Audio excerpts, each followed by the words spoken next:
وہاں پہ Indian government کے درمیان ہوئے اور جس میں باڑ لگائی گئی،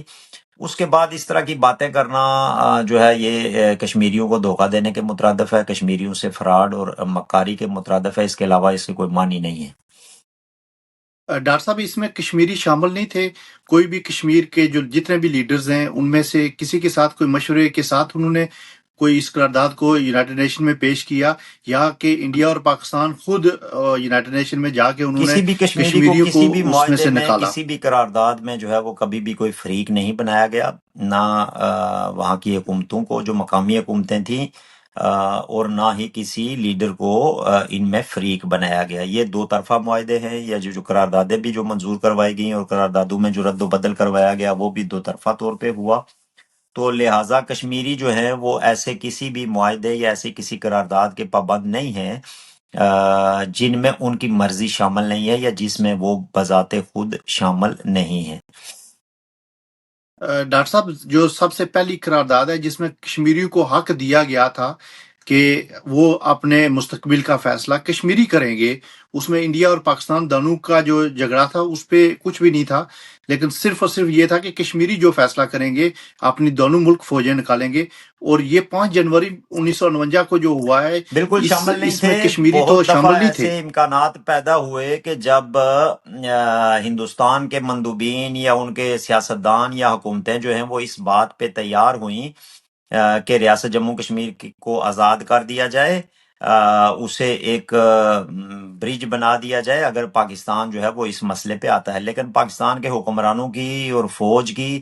اسٹیبلشمنٹ کے شروع سے یہ معاملہ چلتا رہا کہ وہ کشمیر کو انڈیا کے ساتھ ایک بون آف کنٹینشن کے طور پہ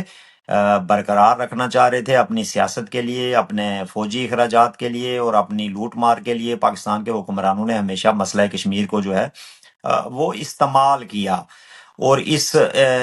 سارے معاملے میں جو ہے وہ اس مسئلے کو پاکستان ایسی طرف لے کے گیا کہ جہاں پہ اس کا کوئی ڈیسیژن نہ ہو۔ ادروائز جو 13 اگست 1948 کی قرارداد تھی اس کی روشنی میں کچھ ہی عرصے میں رائے شماری ہو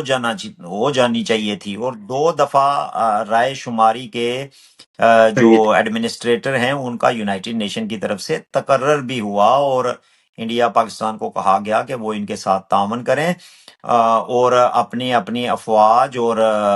سیویلینز کے انخلاء کا ایک سکیجول بنائیں اور طے کریں ایڈمنسٹریٹر کے ساتھ مل کے، رائے شماری ایڈمنسٹریٹر کے ساتھ مل کے، لیکن اس کے ساتھ تعاون نہیں کیا گیا، اور سب سے زیادہ عدم تعاون کا مظاہرہ جو ہے وہ حکومت پاکستان کی جانب سے کیا گیا۔ لیکن اس کے باوجود آج بے شرمی اور ڈٹائی کے ساتھ آج بھی یہ کہا جاتا ہے کہ ہم کشمیریوں کے خود ارادیت کے حامی ہیں، اور کشمیریوں کو یہ مطلب وہ پاکستان جو ہے وہ گلگت کو اور اپنے زیر قبضہ جموں کشمیر کو تو کشمیر سمجھتا ہی نہیں ہے۔ وہ ان کی سارا فوکس یہ ہوتا ہے کہ ہندوستان کے جو زیر قبضہ کشمیر ہے وہاں پہ حق خود ارادیت ہو اور وہاں پہ جو ہے وہ رائے شماری ہو، حالانکہ یہ طے شدہ بات ہے کہ رائے شماری جو ہے وہ پورے کے پورے 84,400 مربع میل میں ہونا تھی، جو کہ نہیں ہو پائی۔ تو آج کشمیری یہ سمجھتے ہیں کہ اب یہ قراردادیں جو ہیں اور یہ رائے شماری کی باتیں یہ محض ڈگوسلہ ہے، یہ وقت کا ضیاع ہے، کشمیریوں کے ساتھ دھوکہ دہی کے مترادف ہے۔ انڈیا اور پاکستان کو ریاست سے اپنی افواج نکالنا پڑیں گی، اور اب یہ ممکن بھی اسی طرح ہے کہ بیک وقت جو ہے وہ انخلاء کا ایک ٹائم ٹیبل طے کیا جائے، چونکہ افواج کی تعداد 47 کے مقابلے میں سینکڑوں گنا زیادہ ہے۔ تو اس لیے اب تو یہ قراردادیں پریکٹیکلی جو ہیں وہ یہ قراردادیں ان کی کوئی اہمیت باقی نہیں بچی ہے۔ جی ڈاکٹر صاحب، اوورسیز جو لوگ بیٹھے ہوئے ہیں، بے شمار لوگ ہیں جو یہ نہیں سمجھتے کہ یہ 5 جنوری کو یہ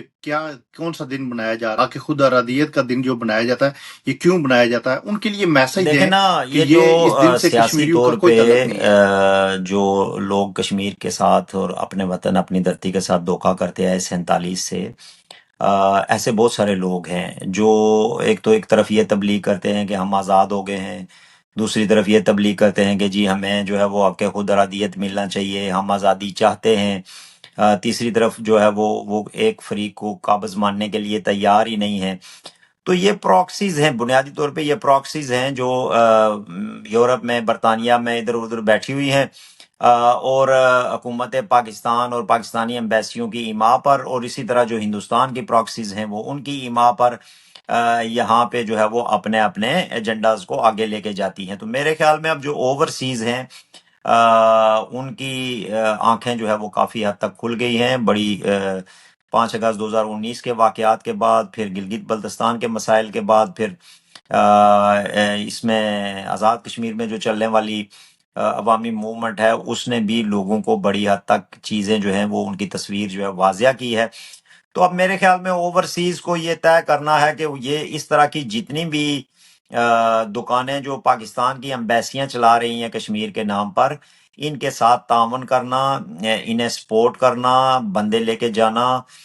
اور ایک محمل قسم کی ایکٹیویٹی کرنا جس کے کوئی معنی نہ ہو، جس پہ کوئی انٹرنیشنل کمیونٹی کوئی توجہ نہ دے اور دنیا پوری یہ سمجھے کہ یہ پاکستانی پراکسیز ہیں جو یہاں بات کر رہی ہیں، تو یہ ایک بیکار مشغلہ ہے جو ایک عرصے سے چلا آ رہا ہے۔ سو اوورسیز کو جو سفارتکاری ہے مسئلہ جموں کشمیر پر، وہ اپنے ہاتھ میں لیتے ہوئے ایک کلیئر کٹ واضح 2 ٹوک بیانیہ رکھنا ہوگا کہ ہماری جو لڑائی ہے وہ آزادی کی لڑائی ہے، اور ہمارا قبضہ جو ہے وہ آر پار ختم کیا جائے، ریاست کو دوبارہ متحد کر کے اسے جوڑا جائے۔ یہ بڑا امپورٹنٹ ہے۔ Thank you so much doctor صاحب، آپ نے ٹائم دیا اور اس بڑے اہم موضوع پہ بات کی۔ کشمیریوں کے لیے یہی میسج ہے کہ اس طرح کے جو دن ہیں وہ کشمیریوں کو بالکل بھی اس میں حصہ نہیں لینا چاہیے، اور یہ پاکستان کی طرف سے جو آزاد کشمیر میں اور اوورسیز پہ جو وہ دباؤ ڈال کے بناتے ہیں اس کو بالکل کنڈیم کرنا چاہیے۔ اس طرح کے جو دن ہیں وہ آزادی کی تحریک کو نقصان پہنچاتے ہیں۔ Thank you so much, thank you انشاءاللہ سر۔ پھر کسی پروگرام میں حاضر ہوں گے۔ اللہ حافظ، تھینک یو۔